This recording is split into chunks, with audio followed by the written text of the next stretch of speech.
পুজো মানে সূর্যদেবের আরাধনা, ভক্তির অপর নাম ছট। নমস্কার, আপনারা দেখছেন টাইমস বাংলা, সঙ্গে আমি তিয়াশা। তো আমরা এই মুহূর্তে রয়েছি দক্ষিণ কলকাতা বাঁশদ্রোণী পীরপুকুর এলাকায়। তো সবার আগে যে বৈচিত্র্য আমি আপনাদের সামনে তুলে ধরবো, আমি আমার সহকর্মীকে বলবো একটু ক্যামেরাটা জুম করে দেখাতে। আমার পেছনে যে পুকুরটি আপনারা দেখতে পাচ্ছেন, এই পুকুর বিগত 1992 সাল থেকে এই ছট পূজার প্রচলন হয়ে আসছে।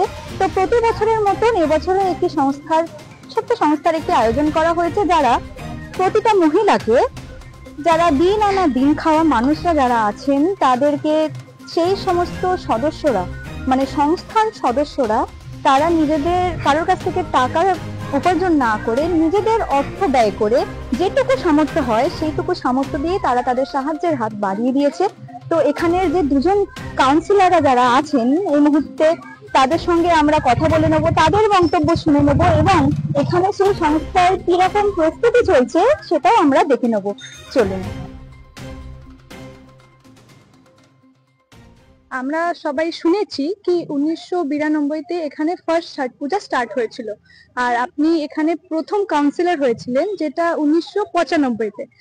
তো সেই দিন দিয়ে আজ অব্দি গোটা 33 বছর ধরে আপনি এই পুজোর 3 দিন নিজের ব্যস্ততার মাঝেও আপনি এখানে নিজের একটা টাইম বার করে এখানে আসেন। আমার এটা খুব ভালো লাগে, যেটা আমরা সকলে, আমরা বেঙ্গলে, আমরা কলকাতায় ছট পুজো, আমরা যেমন দুর্গা পুজো, কালী পুজো সবকিছু একসঙ্গে আমরা সকলে করি, ঠিক সেভাবেই ছট পুজো এখানে ভূমিকার মঞ্চ থেকে আজকে এরকম বিভিন্ন ঠাকুরের জিনিস বিতরণ করা হবে।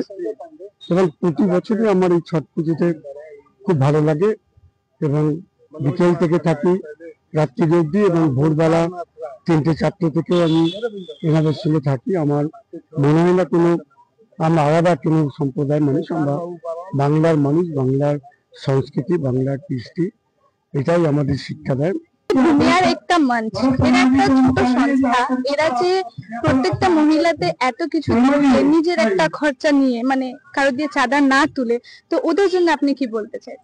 এটা আমি ভূমি একটা মঞ্চকে আমি ধন্যবাদ জানাই, তাদের কত বছর ধরে এত সুন্দর উদ্যোগ, এবং আমার পাশে সবাই বসে আছে, নাহলে বিভিন্ন প্রান্ত থেকে তারা আসেন।